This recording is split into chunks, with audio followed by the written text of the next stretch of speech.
psychedelics get to the root cause of the problem. They don't mask it. They don't sugarcoat it. They get to the heart of it. They make you deal with what you're struggling with. Not everything, but a lot of the things that we're dealing with. You deal with them and you get rid of them and you move on, and then life's better. If Amber and I can be, if we could be the North Star that people are having their own struggles, or maybe they hear this and they say, you know what, I'm having the same exact struggles. I need to talk about it with somebody, or maybe I should look into these psychedelic assisted therapies. Welcome to the Worth the Fight podcast, where we bring you powerful conversations surrounding the sensible and therapeutic use of psychedelics and plant medicines towards healing trauma. I'll introduce you to guests who, through their own personal journey and transformation, tell the Worth the Fight story. I'm your host, Matt Simpson, author of Worth the Fight, Acting for a Better World, a guide to spirituality, psychedelic medicines, and overcoming trauma. Thank you for listening. My next guests on the Worth the Fight podcast are Amber and Marcus Capone of Veterans Exploring Treatment Solutions. I met them a few months back in Austin, Texas at the Psychedelic Science Summit. I am wowed and proud of the incredible healing work that they are doing with our Navy SEALs and Special Forces. Marcus is a true warrior, and his bride, Amber, brings a powerful female voice to this movement, big, compassionate heart.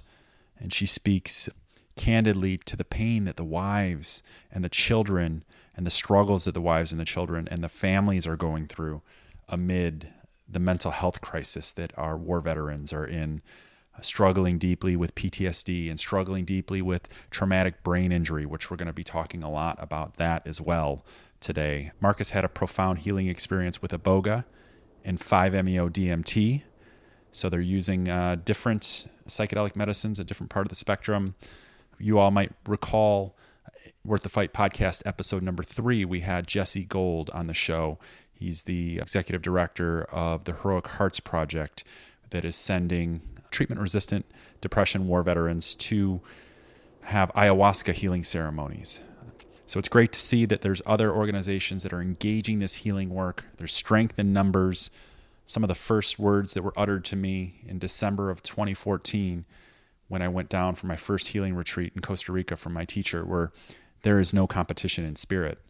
And I take that as, when it comes to this healing work, when it comes to helping people that are deeply struggling and at the end of the road, at the end of life's road, we do whatever it takes to get this work done and to help people that need this help. And that's exactly what both of these organizations are doing. Deeply honored to be in a position to share their work and to share this message of hope and healing.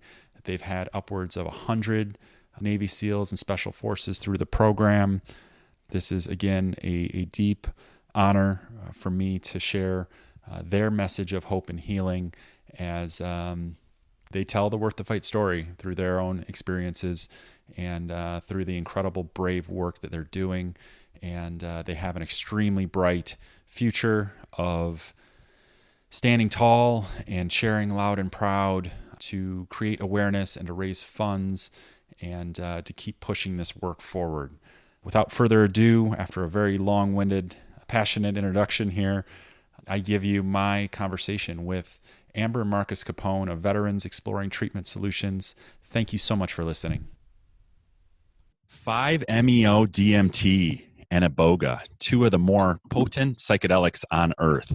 Can you tell us about your experience, Marcus?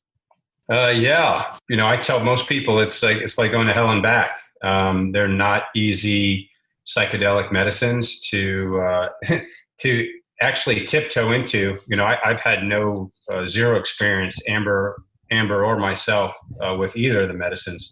And so for us, this was for me, this is a first time thing. The way that the protocol works is that Ibogaine is the first treatment. It's at a clinic in Mexico, and they focus on psychedelic assisted therapies there. But the clinics initially for addiction therapy, and obviously what they've found out is that not only our psychedelic assisted therapies work for addiction patients, but they're working for psychospiritual healing. And that's where, our community, the special operations community, steps in. A lot of guys do have addictions, mostly with drinking, heavy drinking. What happens with the Ibogaine experience is that most of us come out free from the need or the want to have alcohol anymore. And I can enjoy in a social setting now a glass of wine or a couple beers, but nothing like prior to going into the experience. So the way the two medicines work, and they're synergistic. Ibogaine is just a deep, dark, long 10 to 12 hour psycho-spiritual journey. And you are in a clinical environment. You have eye shades on, you have noise canceling headphones on. There's soft kind of meditative music playing, and you go through this. Really, it's like an awakened dream state. Wow! But it's very dark. It's very deep.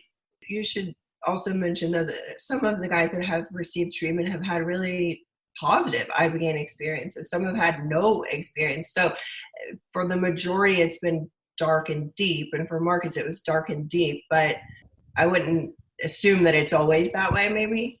Mm-hmm. Yeah. So my experience was dark and deep. And, obviously there was a lot of things to work out. And so you're in this awakened dream state, and you're actually visiting, all these past traumas or all these, subconscious thoughts that maybe are really affecting us, but we're not able to tap in them, in our daily lives. And what Ibogaine is synthesized from the Iboga root.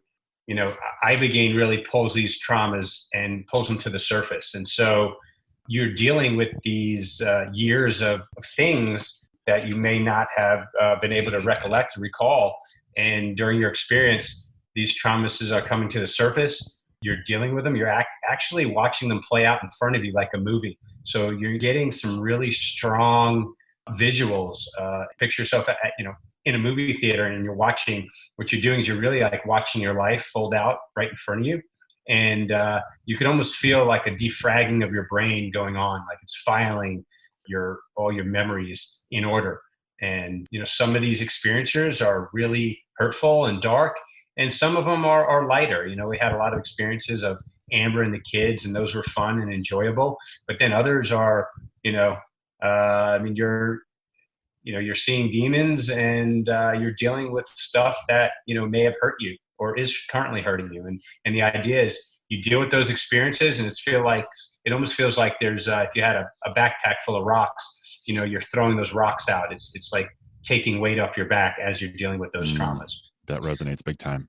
Yeah. And then the 5-MeO is a synergistic effect. It's not as long, but it's a lot faster and a lot more intense. And you do that, 24 to 36 hours after your Ibogaine experience. And it's more like a cherry on top, where it's a little bit more blissful. You almost feel like a sense of purpose, and you got a big smile on your face. So you go through this deep, dark experience with Ibogaine. You deal with a lot of trauma, and then you rest, and then you do the 5-MeO DMT, and you almost feel like everything that you just dealt with in the Ibogaine experience makes sense. And so, and then again, that's my experience. Others have had dark 5-MeO experiences. So everyone's different, just like every other medicine we take. Some work for some, and for others, they don't work. Sure. Yeah. There's so many different variables that come into play. The work you're doing with veterans exploring treatment solutions, can you share a little bit about the inspiration or what drives you to do this incredible healing work? It was such an honor and pleasure to meet both of you and to come across your work a few months back at the Psychedelic Science Summit in Austin, Texas. And I'm just tickled pink at the opportunity to share this incredible work that y'all are doing. Yeah, well, Matt, I tell you, it happened the morning after my Ibogaine treatment. I woke up, and Amber was waiting for me in the living room. I walked out, and I said, we got to share. Like, everybody needs this healing immediately. Like, we have to go raise money. We have to start a nonprofit. We have to figure out how to be able to fund our, friends, colleagues, and everyone else who are suffering from the same thing. I mean, it's literally how it happened. And so for a year and a half, that's, what really we've been building. Ironically, also, Marcus was contacted for end of year giving because he had his treatment in November of 2017, ironically on Veterans Day. And he was contacted in December by, who would be our first donor. And she said, I want to give to a veterans organization, end of year giving, but I don't want to give to like some big machine where I don't know where my money goes. And Marcus said, we can't give you a tax write-off, but I have a buddy that's struggling and you could truly save his life. And she was all in. And so that's kind of how it started. It came to us. And we were part of, just a grassroots effort to raise funding in 2018. And we were able to raise enough funding to put over 100 SEALs through the treatment. We don't have anything to do with the actual treatment. We were just, telling our story to raise funds. And, thank goodness that there are plenty of people feeling the need for this. And we were able to raise the funding for all these guys to get help. And it's just been an absolute honor. So the first goal was 12 guys in 12 months, knowing that, it felt like too good to be true. Would this last? Would it work for more than just Marcus? And when the 12 months and 12 guys passed, we thought, all right, well, we might actually have something here. So then the goal was 100 SEALs and to do research on these guys. So we were able to raise the funding for the 100 SEALs and then get a retrospective research study going. Those results will be published in early to mid 2020. And we're really, really excited about that. So as we're approaching like 80 guys and, the second effort, we thought, okay, we've really got to get this foundation right because it's very tricky. And, we've done a really, really deep dive in the due diligence of getting this all set up. And we are so honored to be continuing this work. Wow. Congratulations on meeting those goals and sticking to this. I absolutely hear what you're saying in terms of the importance of getting this set up right. I think that, us having this conversation and there's a massive, massive need. People are struggling, that this paradigm is slowly shifting. We're waking up to the value of these medicines. These stories are becoming more and more common, and the value of not just these psychedelic healing experiences, but the value of meditation, the value of yoga, the value of flow states, the value of all these therapeutic ways. I think that we've learned, I think this is Jim Kwik says this, that we've learned more about the human brain in the last 10 to 20 years than we have in the previous 2000 combined. And I think with that, we're in a time where we're redefining what trauma is, and we're also redefining what these medicines are. And I just like to applaud the brave and pioneering work that y'all are doing, as it's important. And are there any personal stories of overcoming outside of your own transformation that you'd like to share? Well, I think, Matt, the biggest thing is that I think, you and I both growing up, I think we grew up in the time where it was, hey, just, suck it up.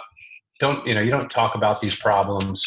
It didn't matter what field you're in, whether you're a football player, whether you're in the military, whether you're in law enforcement, whether you're in corporate America, nobody has problems, right? And if people talked about them, it was like a sore subject and I remember growing up, my parents going, oh yeah, that one over there, they're on, Xanax, or they're on antidepressants, and that was like a big deal. And everybody in town thought that was a big deal. And Judgments. It made, judgments, right? And it made my parents feel better in their lonely lives that they were able to, talk out about somebody. But what we're finding out is that, you know what, like, who cares?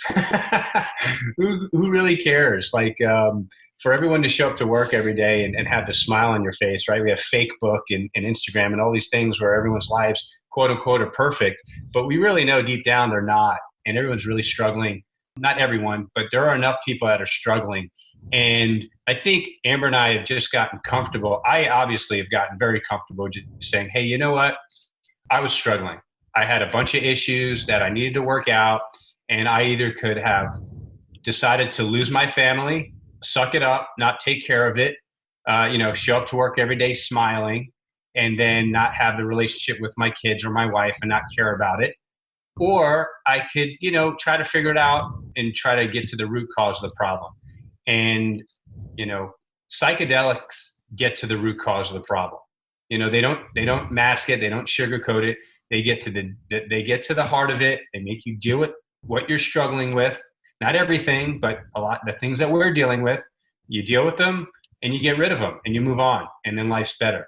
And so, if Amber and I can be, if we could be the North Star that people are having their own struggles, or maybe they hear this and they say, you know what, I'm having the same exact struggles. I need to talk about it with somebody, or maybe I should look into these psychedelic assisted therapies. Like you said, they're becoming more mainstream, right? It was on again 60 Minutes last night. Yeah, I got an email every time they come on to the major networks. I got people reaching out to me. Do you see this? You see that? Yeah. Like, yes. Yeah. We've been involved for a while. We see it.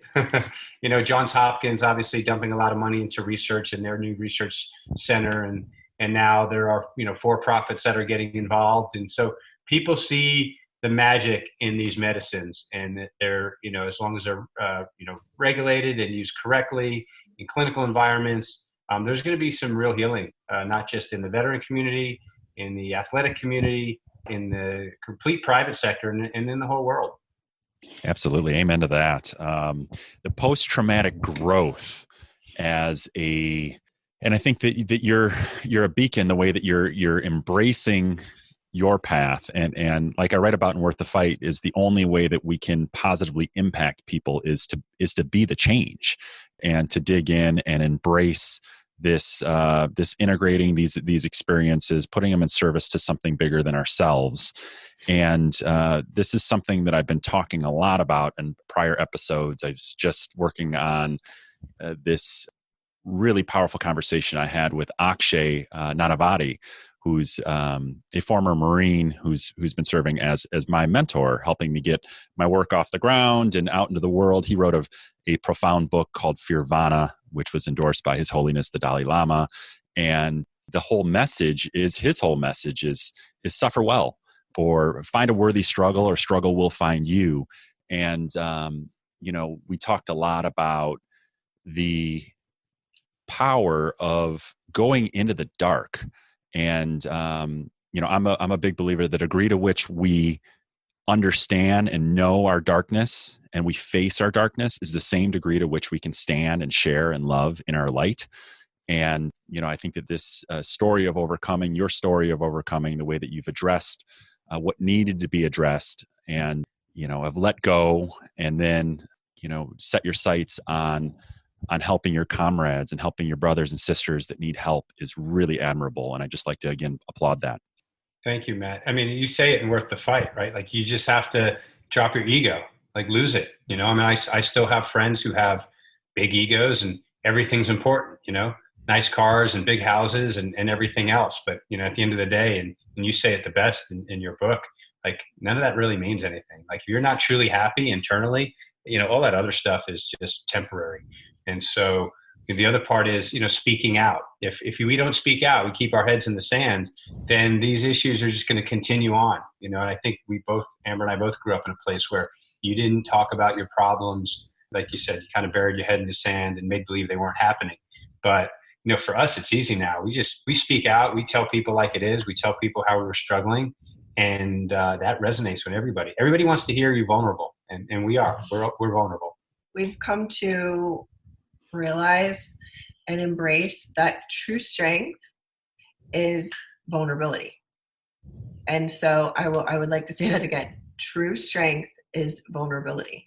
And I'm just so proud of the work that Marcus has done and the work that we're doing. It is the most humbling experience. And, you asked about specific experiences of other people. We're very protective of the community. And so it is in our place to share that. We can just say that the overall experiences have been very, very powerful. And continuing this work, we feel is certainly our life mission.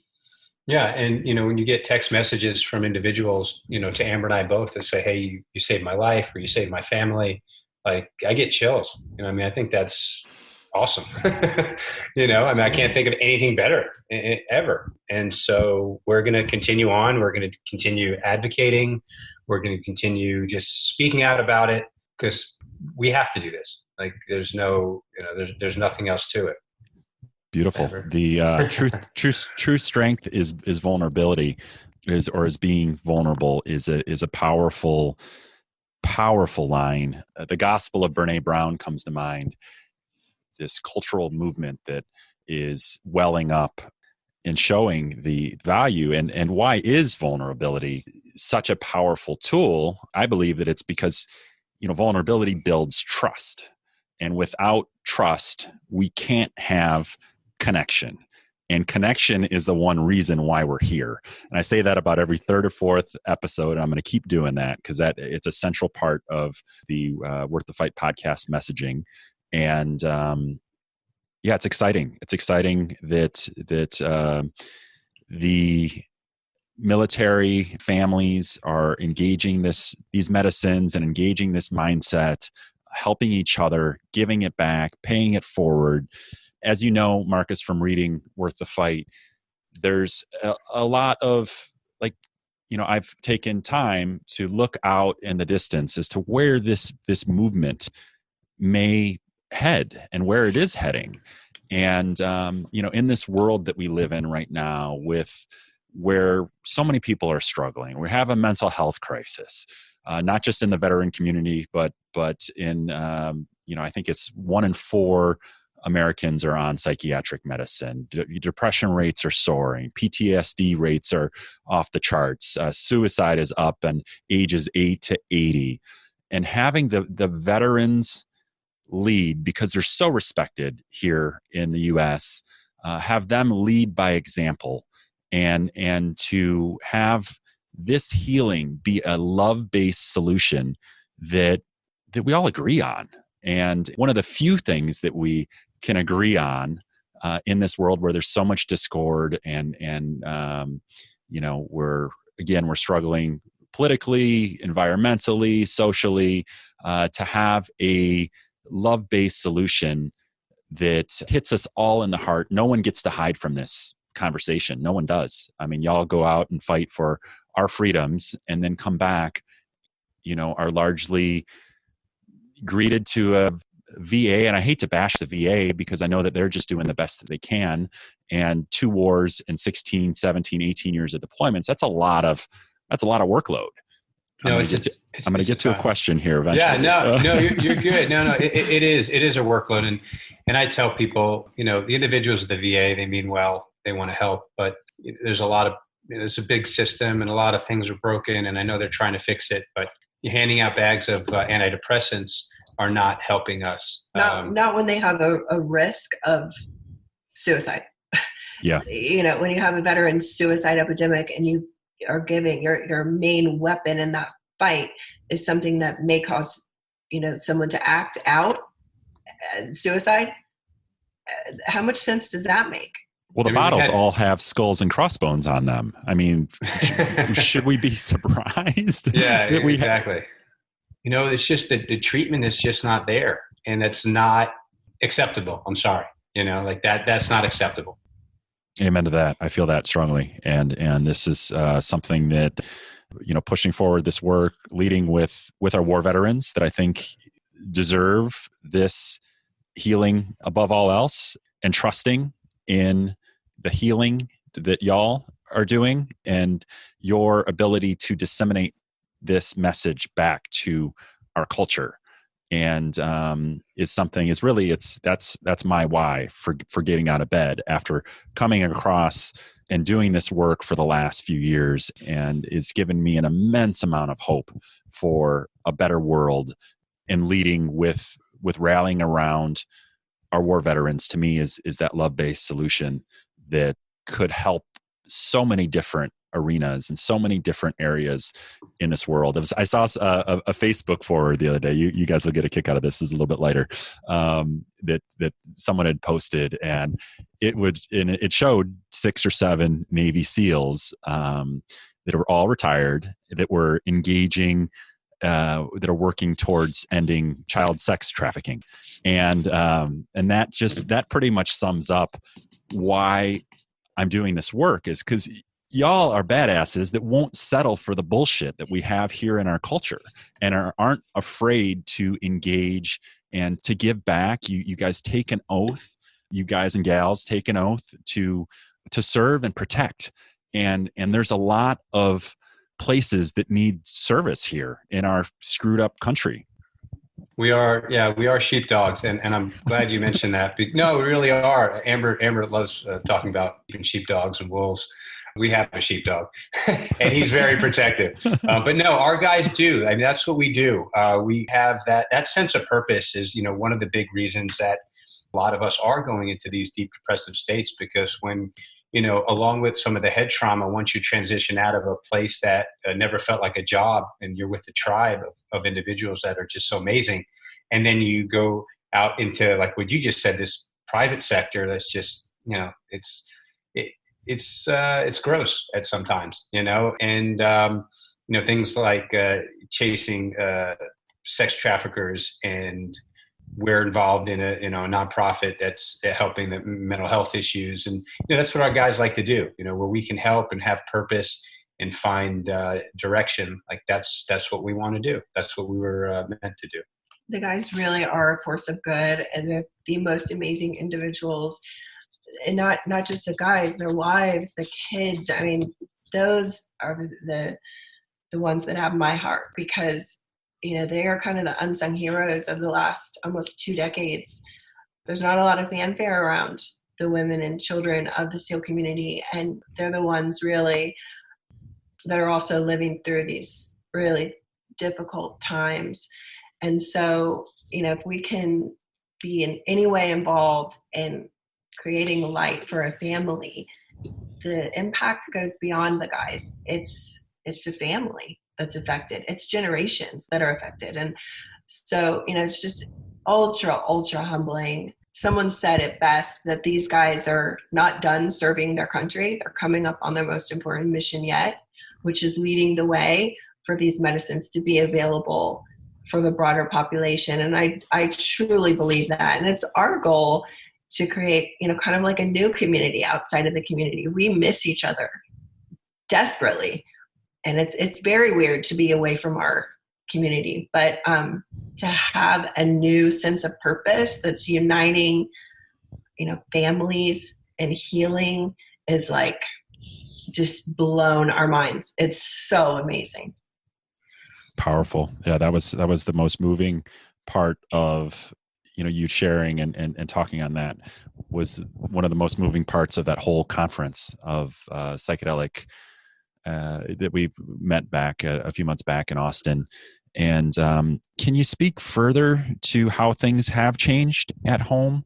It sounds like a deeply challenging time, during probably the second half of his service, and then having retired and come back home, and then finding Marcus drinking too much and struggling with some of those demons that we talked about earlier. Can you talk about the changes and what his healing has meant to your whole family unit, and maybe what you've seen in other families? Absolutely. So, I had mentioned that my dad's a football coach. My dad was Marcus's football coach. And one of the lessons that he always taught me, that I, never ever quit. And I think that when you come to a point, it's not necessarily quitting, it's making a choice for something different. And I had definitely come to that place. The biggest thing for me was that I had actually told my dad this. I had gone to visit Marcus when he was at one of these, actually 3 different places receiving very Western style medicine treatment for his brain. And he was actually, in my opinion, worse than he'd ever been. And so I was just absolutely defeated. And I had told my parents, I cannot do this anymore, because I'd kind of taken my eye off the kids to try to stabilize Marcus. And at the end of it, I had to be a mother. You know, they didn't choose this. Marcus chose this by default. I chose this because I chose to stay married to him, support him.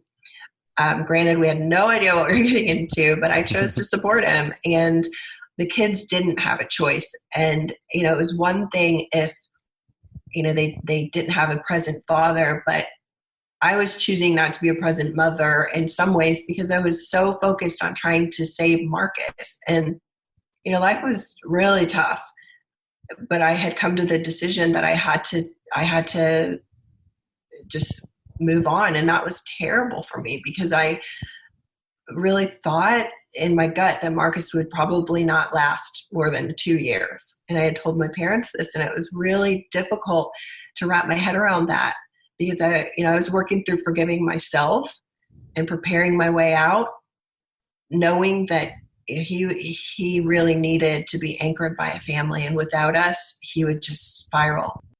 So the treatment was a last-ditch effort. We knew one other person that had been through, and he was very instrumental in getting Marcus set up. So I'll always be forever grateful to him. And I was just absolutely astounded when it actually worked.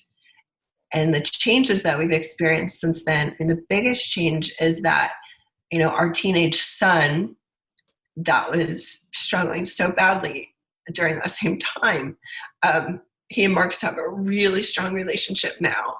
And, you know, I felt like there were times that I might lose both of them.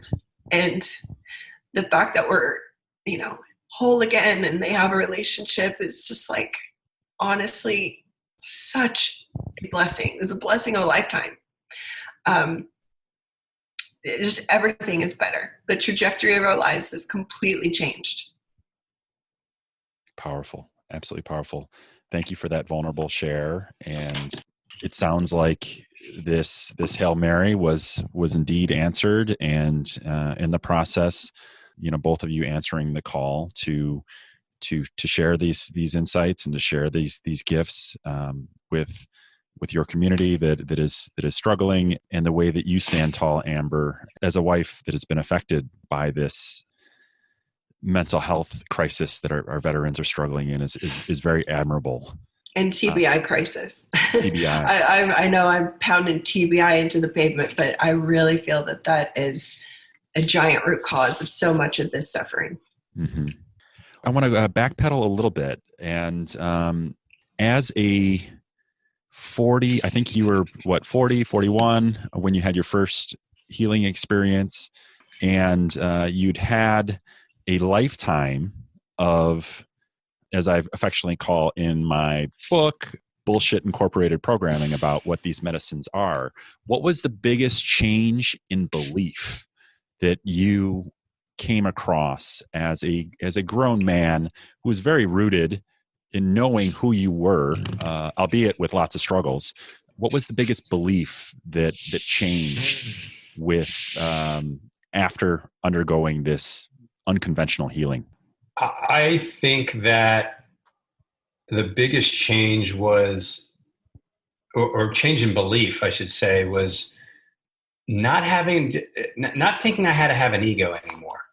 You know, not having to walk around with your chest out and you're all proud, and that you need to be demeaning and you constantly have to, you know, win at everything. And granted, I come from a competitive background. I played competitive sports. I was a Division I scholarship football player. Like for me, you know, winning was kind of everything growing up, and winning is fine. It's great. But I tell you what, we teach you what guys who want to be SEALs, they go through, you know, the initial training, which is called BUDS. And everyone there fails. We're going to tell you right on day one that you are going to fail. And so you show up there with this big ego and you may have won at everything in your life. You're going to fail there and you're going to lose, and you're going to have to learn how to bounce back from that. And, I think that's the biggest thing is that, I don't need to tell the world or show the world that I'm the greatest or I'm the best. I could just walk around now knowing and just being confident that I have the ability to do the things that I need to do. People will see that. I don't have to throw it in anyone's face. And you know what? Being humble is much more important than being loud. The biggest takeaway for me, Matt, was that at some point I was conditioned to believe that a pill was a miracle cure and a plant was a drug.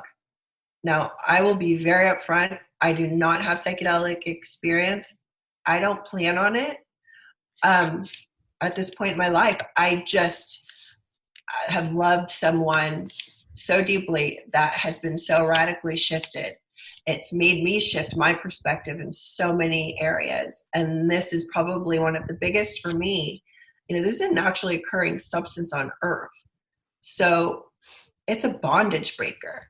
This, Ibogaine or Iboga in particular, I can't, necessarily speak for others that I'm not familiar with, but this has been such a difference maker in so many lives, and not just veterans, but the addiction patient population. It's a bondage breaker. It's saving lives, saving families. It's giving people their lives back.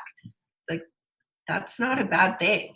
And yet I would have believed the stigmas leading into this. And it's until you've loved someone so deeply and you've been so desperate that you will do anything, you really shouldn't pass judgment. I probably would have passed judgment on this had I not been at my absolute wit's end. And there have been, guys, good friends of ours that have said, oh no, that's a drug. That's not for me. Well, in America it is. It is. But, in other countries it's not. And, I've just said, and I hope you never struggle to a point where you will literally do anything. But if you ever find yourself there, we will help you.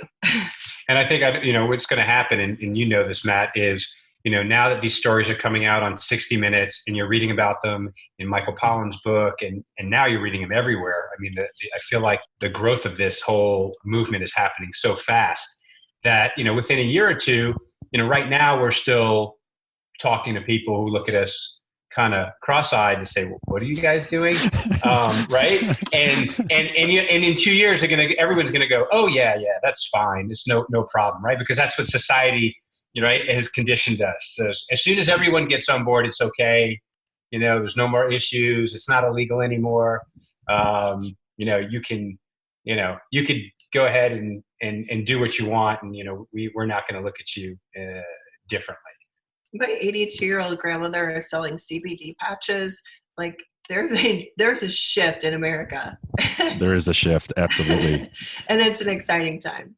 Absolutely. Well, I appreciate both of I think that's a really powerful insight, Amber, the way that was, talking through some of those prejudgments that you'd had and the programming that you'd had, and getting to a point where y'all didn't really have a choice. And it's just okay, let's go for this Hail Mary, and to have that be caught in the end zone, and then subsequently have, this Hail Mary and long shot turn into a relatively reliable intervention as you've had over 100 SEALs and special forces come through your program.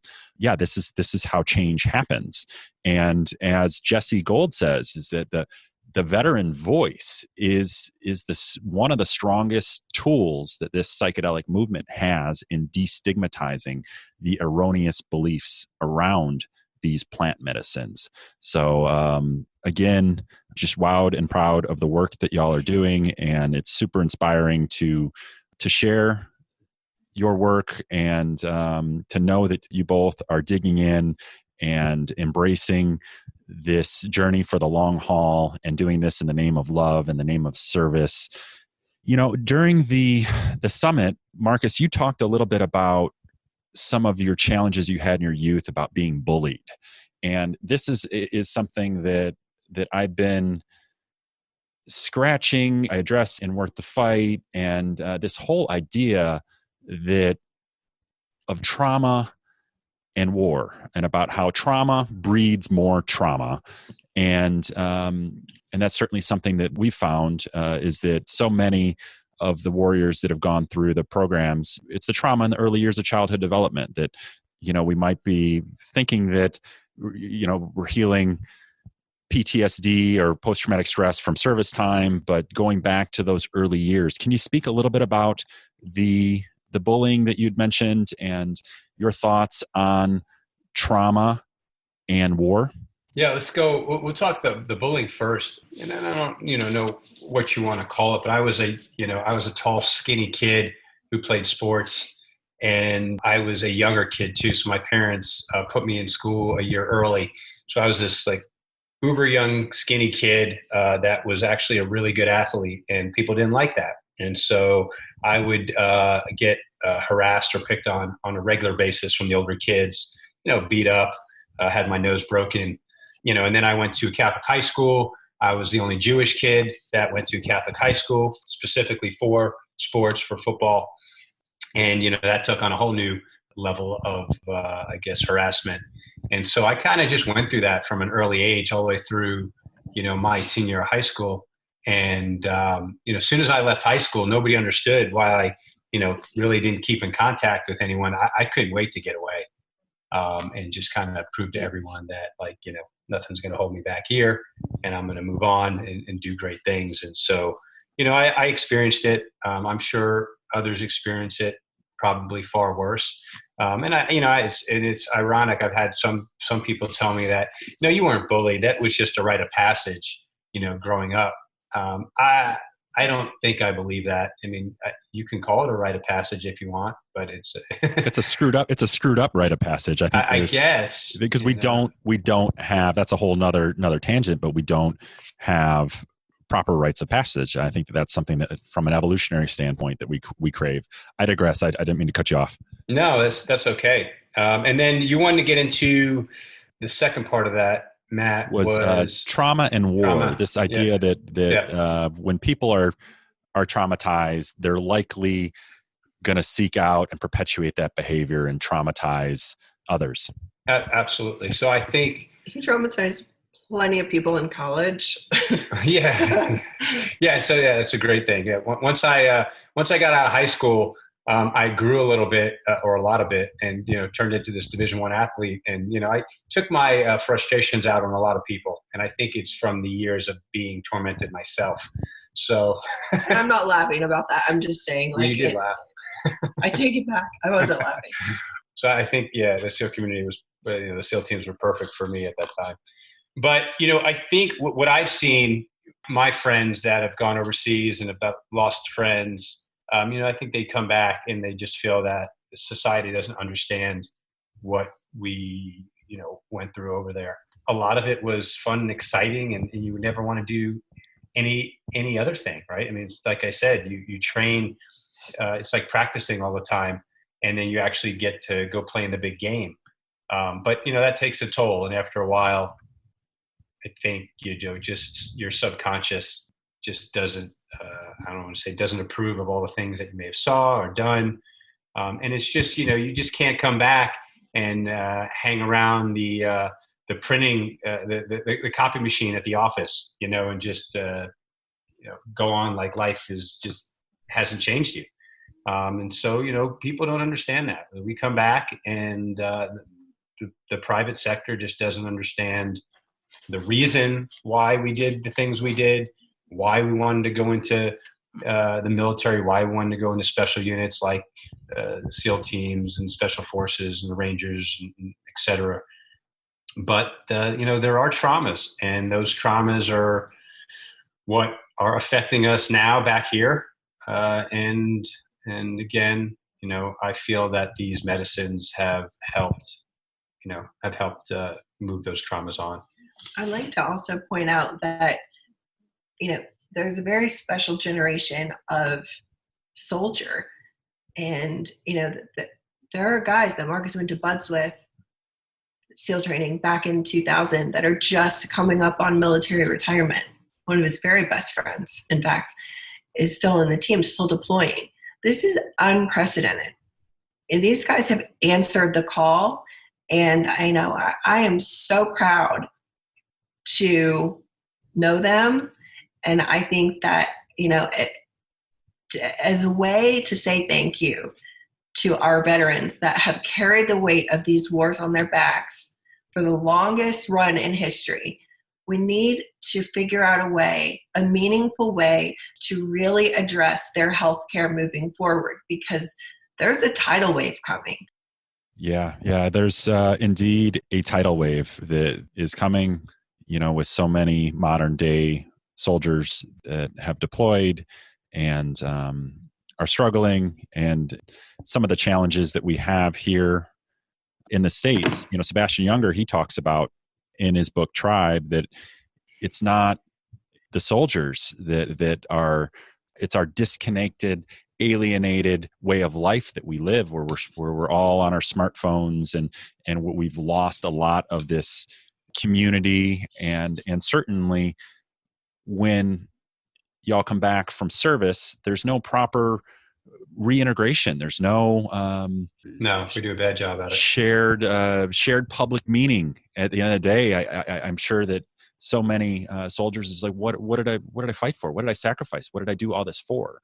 And to come back and for an HR director to tell you like, you're not really qualified for this marketing position, totally, and just don't understand the amount of value our guys bring back is just incredible. I mean, they're like light years ahead of some of these individuals that, have been working at, say, a corporate role for, so long that they just haven't experienced anything like some of our guys have experienced, that are so bright and, just brilliant, but they just chose a different path.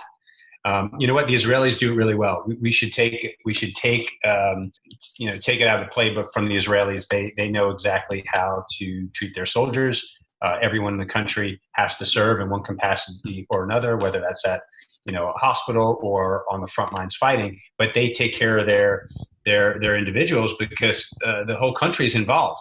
Yeah. And I had a special forces, an Israeli, an IDF operator tell me, he said, Marcus, your system over here is completely screwed up. He's like, you guys don't know how to handle the veterans when you guys come back from fighting. He's like, we have it in place. It's all built into the system.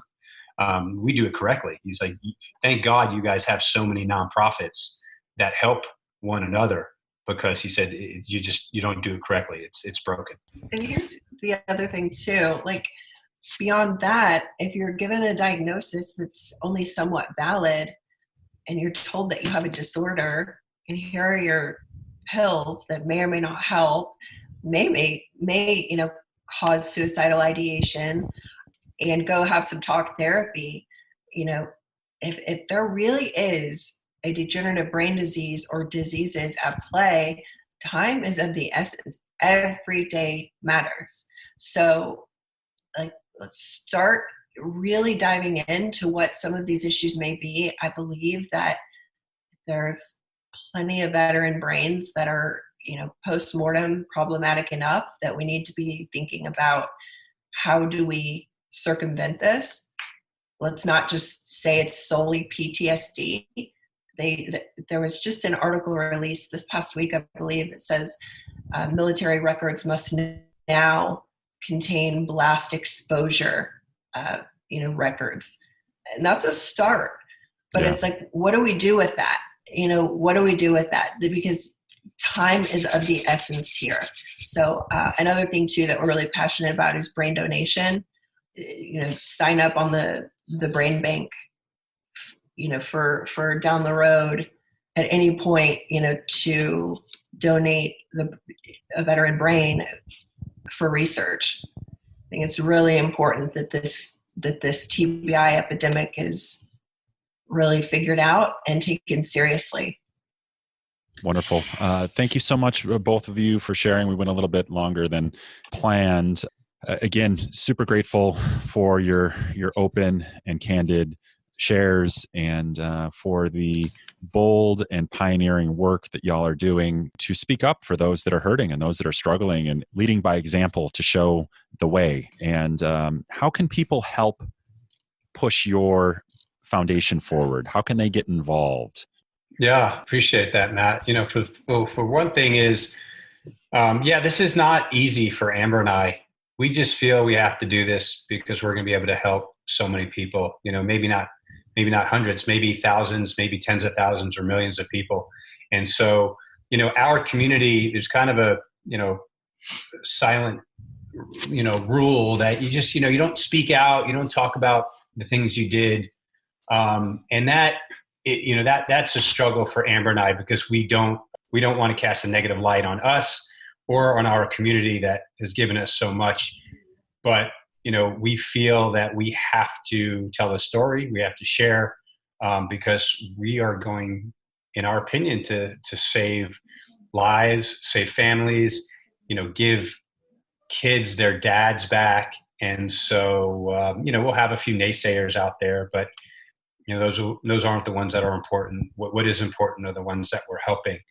And so, right now, because we're so early stage, like we said, we helped over 100 individuals last year. The goal is to reach 200 this year. And that's such a small number when you look at the larger community that's struggling with TBI and mental health, not just the veteran community, like we said, the professional sports community, and again, the greater population. But right now, we're in fundraising mode, full on. And so, we've raised enough money to treat a good amount of individuals for the next couple of months. But, we'll always be fundraising. People can go to vetsolutions.org if they'd like to donate. Yeah, and Marcus is correct. The fundraising is the biggest thing right now. He's also correct in that this is very tricky territory for us because of the things that he mentioned. We feel like we've really done our time in the our days in the shadows are coming to an end. We're at a point where we really are forced to start speaking out about this because of the fundraising element. We have over 40 guys in our pipeline awaiting funding, and we believe that giving them the hope of funding is enough to keep them going. But you never know how badly someone is struggling. And so our heart is just to help as quickly as we can by providing them funding to seek their own treatment. But we do have a massive fundraising need. And that treatment, Matt, could be it could be ketamine assisted therapy, it could be psilocybin, it could be Ibogaine. So you guys are throwing all the different tools on a per case basis? Anything that has research behind it that is proven effective in psychospiritual healing or in addiction therapy, we're getting behind it. And we're, funding individuals that are seeking out those treatments. Yeah, ultimately they choose.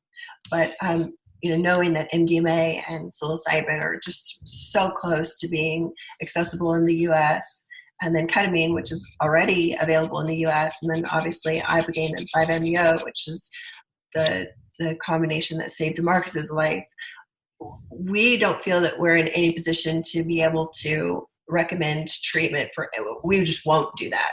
Mm-hmm. But these guys are perfectly capable of doing their own due diligence. Absolutely. Doing their own research, making a decision, and supporting whatever they come up with, and giving them the integration I would presume the integration tools on the front end and on the back end. Absolutely. That's right. That's a big part of it. Like you just, hit the nail on the head. So we'll provide the resources for it, the integration, the pre-integration, post-care.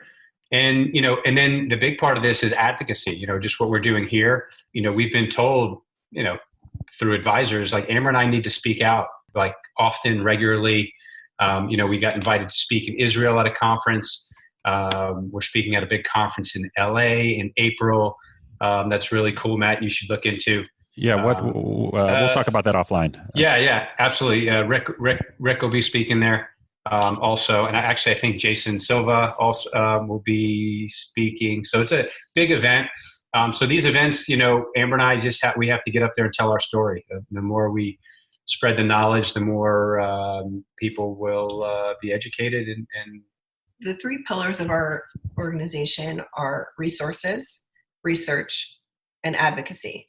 We realize that the resources piece is critical because some of these guys wouldn't qualify for true dedicated scientific research because they have other confounding factors that might make them not an ideal candidate. We also realize that some of them truly are on the brink. And so waiting for research to happen, or God forbid, getting a placebo, that would just be terrible. So we've got to be able to provide them with immediate funding, which could, which has been saving lives. Secondly, we've got to always back these things with research. So we don't want to ever miss an outcome because that's what's going to drive the change. So the resources to provide, the ability to do the research so that we can advocate. Because, anecdotal stories are great, but really, really what's going to move the needle here is scientific research by reputable universities. And so we've really got a need for, not only the boots on the ground triage stuff, but, getting real funding in place. Right now we have the opportunity to be engaged in a really exciting study if we can come up with funding for 40 seals. We have over 40 in our pipeline, so that's our first goal for 2020.